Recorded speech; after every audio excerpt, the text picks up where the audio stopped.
Alright. Alright, we're gonna do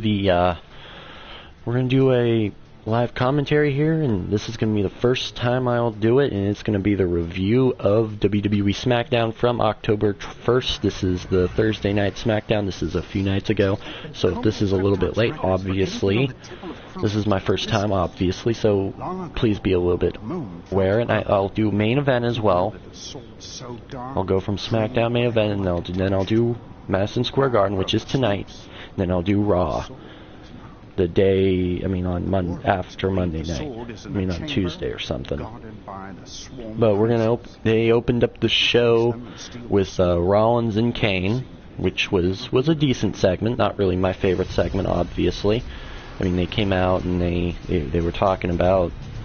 Well, Rollins was talking about Kane and his demon little thing that they're doing with Kane. They're trying to make those two different characters while making one look like they're the same character, which is cool. I've never seen that in a long while.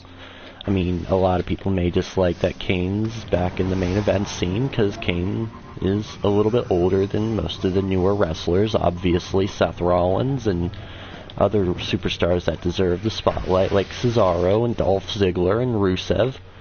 I like all of them, and they deserve the spotlight more than Kane, obviously. Kane's director of operations on screen, of course.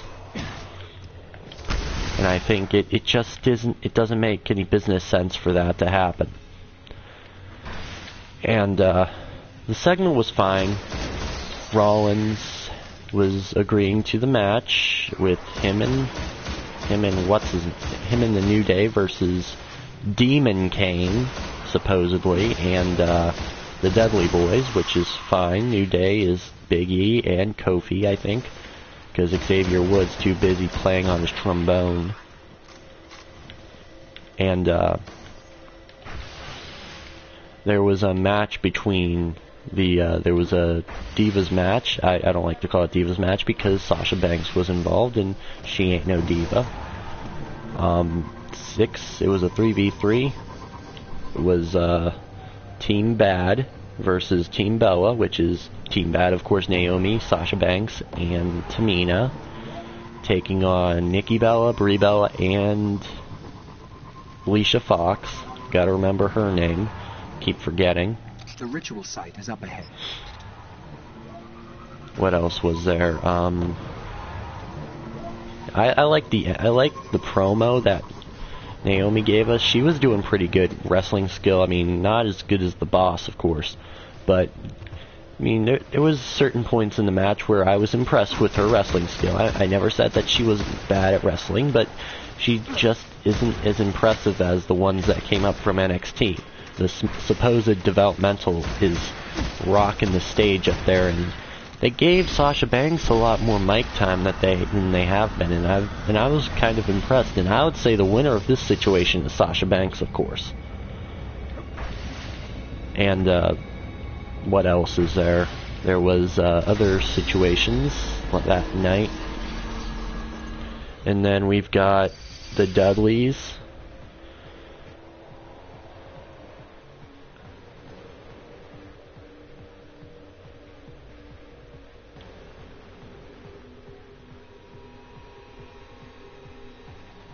And then, I guess, later that night, Roman Reigns challenges Bray Wyatt to a Hell in a Cell match, which is fine with me, honestly. The only problem I have with it is that I don't think those two are good enough to be in a direct Hell in a Cell match. I think there should be other people who deserve the Hell in a Cell match more. I have a feeling they're going to have Cena. Well, Cena might be facing Chris Jericho, which could be. They could turn him heel and have him go after the United States title.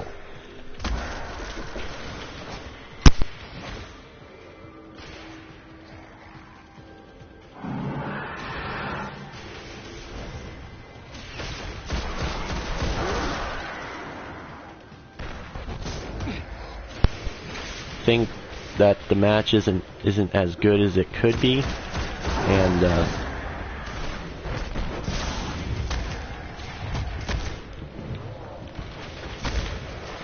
really hate this. But I guess it's just those.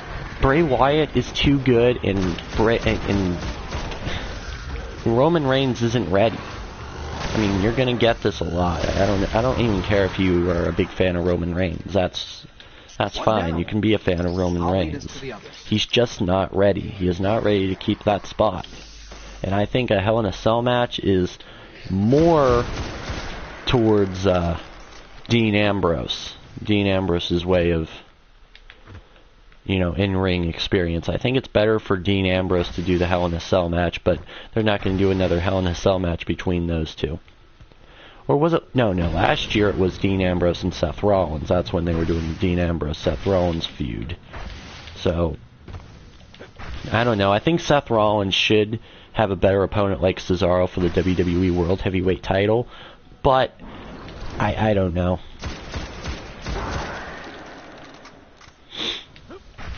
Smackdown this week was the only reason it was good is because Sasha Banks was on, and as much as I love Sasha Banks, I just don't think it's good. It was a good enough Smackdown to like waste at least an hour of your time. It was yeah, because you gotta remember about the commercials and stuff. It was like an hour and 30 minutes long, of course, but it just isn't worth it. I just don't know if you guys would. I would rather watch. I'd rather watch TNA. I mean, a lot of people may not like TNA, but it's been getting better. The only problem is there's no more Samoa Joe, because Samoa Joe's on NXT, which making NXT is 10 times better because of Samoa Joe. Samoa Joe is one of my favorites. Kurt Angle's supposed to be coming back in the next coming weeks, so Kurt Angle is another main reason you should watch TNA. Dude's amazing. But tell me what you guys think in the comments down below. I think I'll just end it off here once I kill this guy. Get knifed. Or hit in the balls. Or whatever you want to call it. Oh shoot.